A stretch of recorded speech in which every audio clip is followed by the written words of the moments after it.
好啦，好快脆嚟到第三部分嘅大城小聚。咁今日咧，我哋身處嘅咧就係卑詩省兒童醫院最新落成嘅呢一個大樓，喺舊年10月咧正式咧就係投入運用嘅 Tech Acute Care Centre。咁喺呢一度咧，我哋喺上一部分咧已經訪問咗2位喺呢度翻工嘅工作人員啦，講解下佢哋呢度其中一啲嘅服務或者新嘅設施。咁嚟到最後呢一部分嘅時候咧，我哋請嚟一位卑詩省兒童醫院受惠嘅病人，同佢講下咧究竟佢嘅故事係點樣，佢點樣喺呢一度得到一啲治療，同埋當陣時嘅治療又係點樣嘅咧？同大家介紹下我哋呢位嘅嘉賓先。咁佢就係 Eric Wang， 歡迎你 Eric， 你好。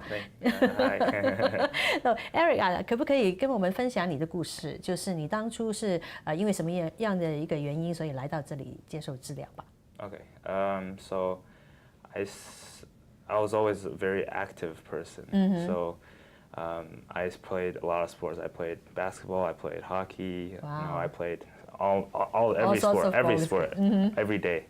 And around the time, like a week and a half before I went to the hospital, I felt that something was pressing on my throat, and I wasn't breathing easily, and I couldn't breathe deeply.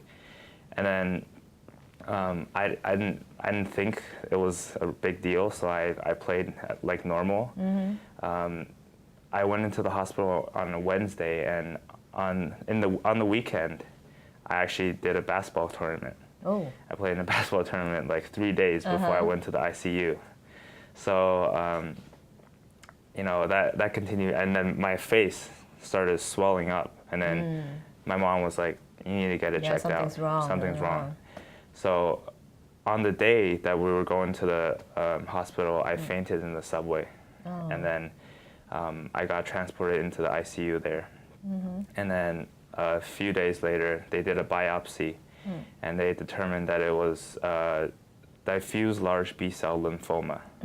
And the tumor was already 8 centimeters times 8 centimeters times 6 centimeters. Wow, that's huge. That's huge. That's like this big. And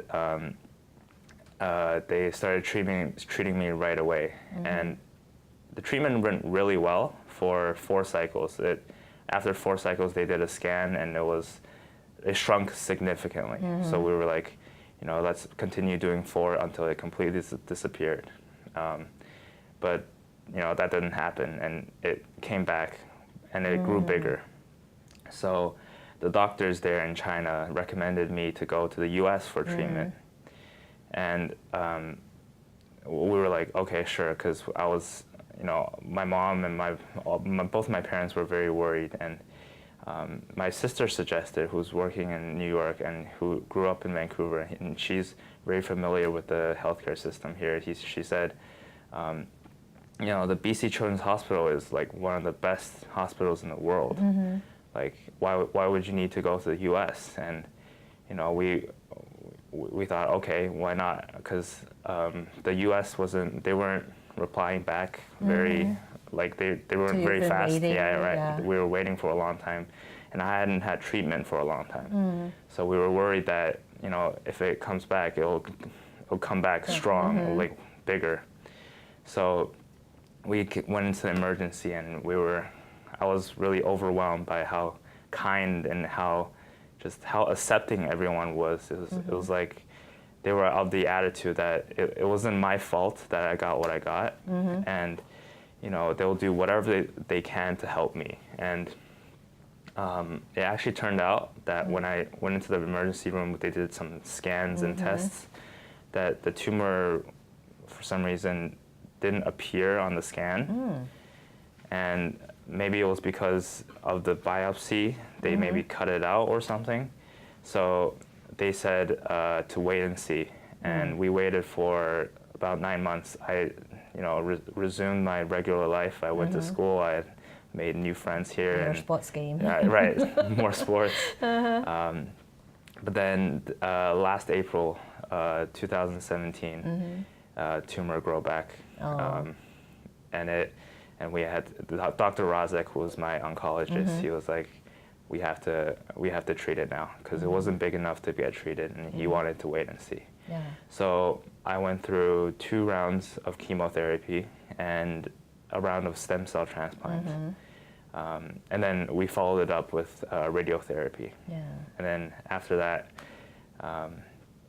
right now I'm in remission, and it's been 6 months or 8 months or something like that. Yeah. And I'm all healthy now. Okay, so your condition is good now. Yeah, it's all good. Yeah. So remembering the treatment that you have received from the BC Children's Hospital, what's the most memorable thing?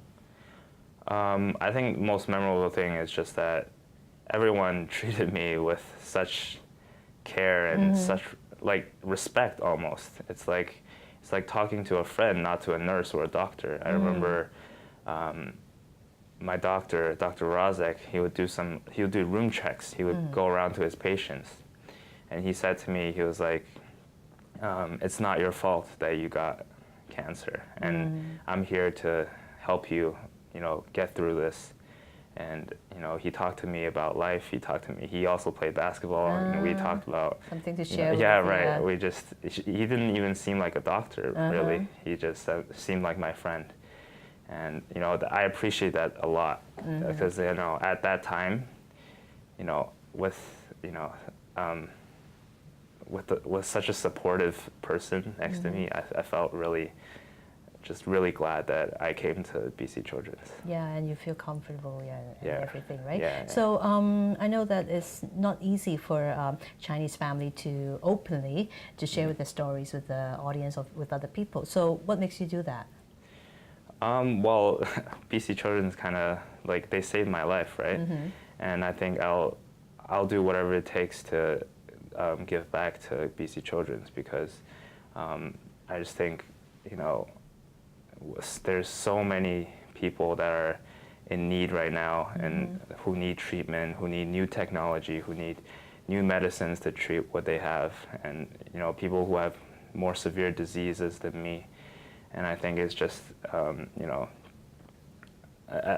especially the children too. It's not like it's they're 16, 15-year-olds that are going to blossom in life, but they don't have a chance to because they have this disease.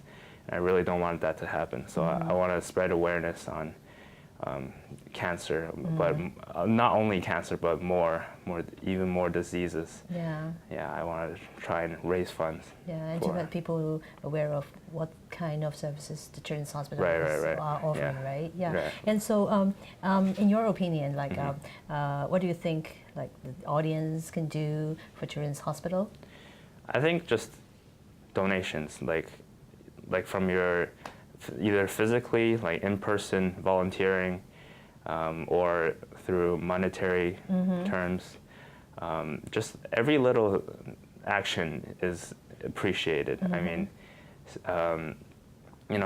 obviously cancer research is on the forefront of everything because we're not where we want to be in terms of research, and I think the only thing that's going to help is enough money to research and potentially cure cancer, which has been a very hard task to do. And I feel like, because I also did a press conference last week about where I heard the Chinese community donated $17 million over 30 years. I mean, I can't thank the community enough for that. I feel like they saved my life with their contributions. So, you can save more people like me, I think, with more donations, with your little, it might not be much, right? $5 is $5, but, every little donation helps. If everyone gives that little bit, then I think we will have a bright future. Yeah, so speaking about the donation, have you been spreading your words among your friends, among your schoolmates? Yeah, definitely. They all know my story. And I'm also trying to join the Young Ambassadors program. Yeah, I want to do as much as I can for BC Children's because they did everything, seriously, everything they did for me. And I'm really appreciative of that. Yeah, thank you, Eric. No problem. 咁啊，多謝晒 Eric 嘅分享啦，亦都知道咧，就係喺 BC 省兒童醫院裏邊咧，每年都會有好多小朋友係受惠嘅。咁如果電視機旁邊嘅觀眾咧，睇完我哋今日大城小聚呢個訪問嘅時候，都想伸出一啲嘅愛心付出一啲嘅愛心，又或者係伸出援手嘅時候咧，記住6月2號晚上我哋有 BC 省兒童醫院愛心大行動嘅電視電話籌款夜，咁到時歡迎大家咧打電話嚟認捐嘅。咁喺呢度咧多謝晒咧今日曾經喺大城小聚裏邊出現過嘅嘉賓朋友啦，同我哋分享過，亦都讓我哋認識咧更多有關於醫院裏邊嘅服務，同埋佢哋新興建大樓裏邊咧所能夠提供到嘅一啲治療嘅。咁好似係多謝晒咁多位嘉賓 ，and thank you Eric，thanks once again， No problem. thank you， Thank you.